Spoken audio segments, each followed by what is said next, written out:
Leave my husband alone, you witch, and stop touching him. But they stopped when he thought back to his word. He had said maybe Sophia would a better wife, and by the way, he was so relaxed by touching his. They screamed, like any sign, stepping back. I, I need to make a call. His voice was a little shaky, not weak. He was thankful for that. Without a word, they walked out of the room and made his way toward the washroom. They splashed the water on his face and sighed. When would the day end? It was so long. They didn't want to enter the room and see that witch all over his husband, but he had to go back because it had been an hour now. They was opening the day when he heard her voice, drew better of it. It was a mistake, he said, and they could see her struggling. Do you even care for that, Sophia? What is wrong with you? You can't play people like that. He snapped and he took a step back. Why? Why Jungkook was so angry? You know, Jungkook, I have already loved you. And you, not another. I will never stop loving you. I can't. She snapped back, the gaps and covered his heart. What were they talking about? Was there something he didn't know? They know about Sophia's with Jungkook, but love? I'm married. Don't you understand the meaning of that? You were born a lady, so act like one and stop throwing yourself on me. His voice was low and cold. Would you have looked at me if you were not married, Jungkook? He ignored everything and just focused on the married point. They peeked through the small gap of the door and saw both of them were glaring at each other. Sophia, he groaned, and they saw her placing a heart on her chest and fixed her hand tightly. You don't love me.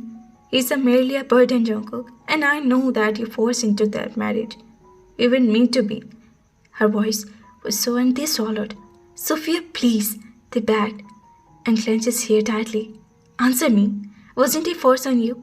Wasn't he forced to marry him? She cupped the side of his neck, and Jungkook glared down at her and grabbed her hand. Stay back and get over yourself, he said. I will stay back. Fine, but answer me. Was he or was he not forced on you?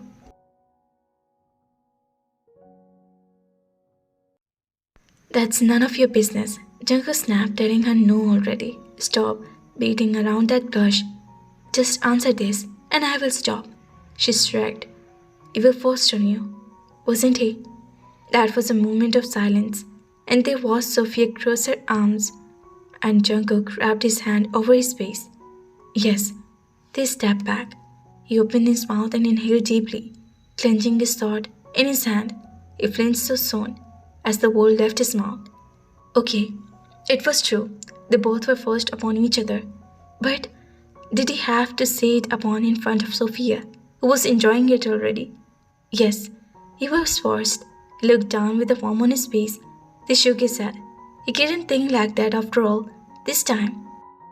I never wanted to marry him. It was just for the family reputation. Yes, he looked at her. They felt like tears on his cheeks as he breathed her head. Why did he have to tell all that to Sophia? I was forced to marry my brother's fiancé. I was a mere replacement, and he was my wife.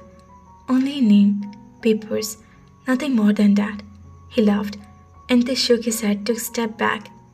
He turned and walked through the hall, out of the hospital. What should he do now?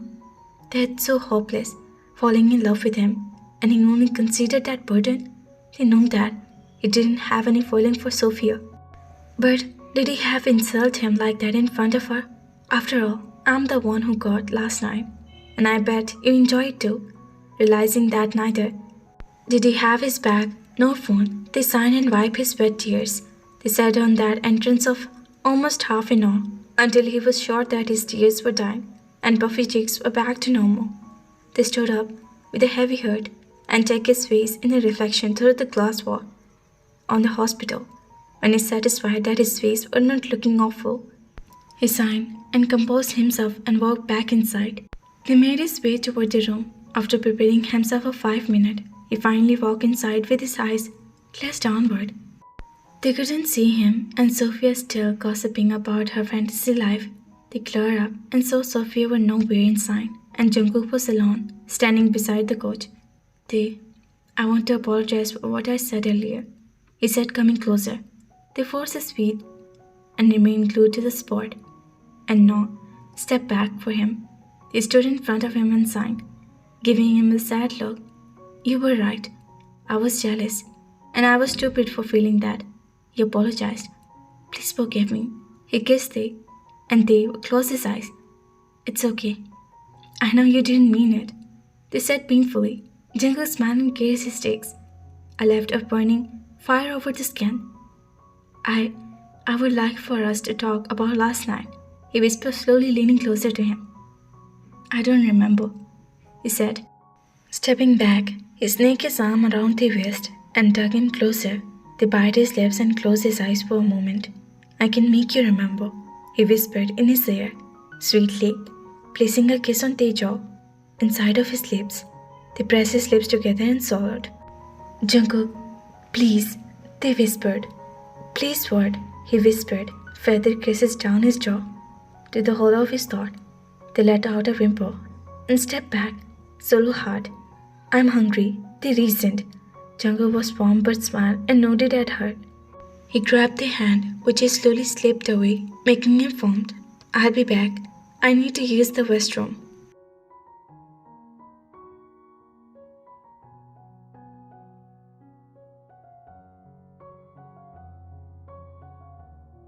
They mumbled that his heart was thumping loudly in his chest. Jungkook found at his strange behavior and watched their leaving. With they back to the room, after half an hour of getting fresh, the sun was setting and he saw Jungkook was awake.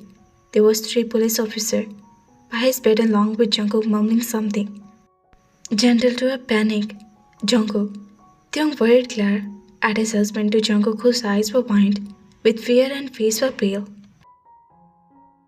They solo and walked closer to the bed, observing the problem was. They kill me. I will die. He was mumbling to himself and they were shocked to see the fear on his face. He had never seen him with this frightened. You won't die, Jungkook. We're all here to protect you. And you need to tell the police everything, Jungkook gently said. And he swallowed but nodded at him, refused to let go of his brother's forearm, that he had gripped tightly between his fingers. He looked like a scared kid, and Taeyong's heart overwhelmed upon him. Mr. Don, you need to specify about the appearance of the man. They guessed that they might be talking about man who kidnapped him. Jungkook swallowed once again and nodded, clenching Jungkook's arm. He had long hair, white hair. It was thin, a lot of muscles. His word was as they was barely make them. He was thankful that officers were writing whatever he told them. Probably they didn't understand everything, he said. Green eyes, tall, very tall. He closed his eyes for a moment.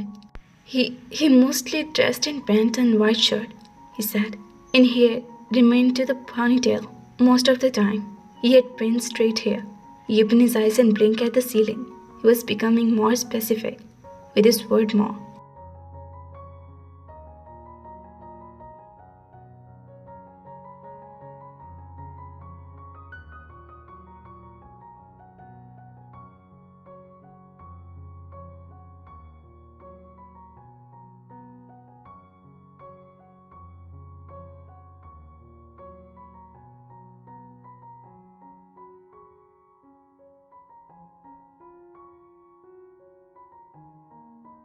First, Jungkook narrated the whole story that he had told Tae that day. He told everyone how they didn't torture him until the day Jungkook got married. Jungkook told them the first time he got bitten was by the man who seems not to be Korean. He spelled how they tortured him and left him to die one day. He mentioned his friend who had rescued him for that and took care of him for months.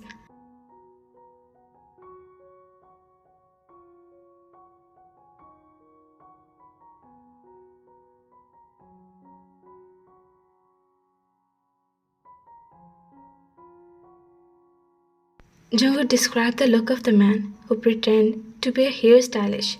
One of the day of their wedding, he had in black hair and grey eyes, a tattoo run along the neck that resembled a dragon, and there was something written on other language on his neck.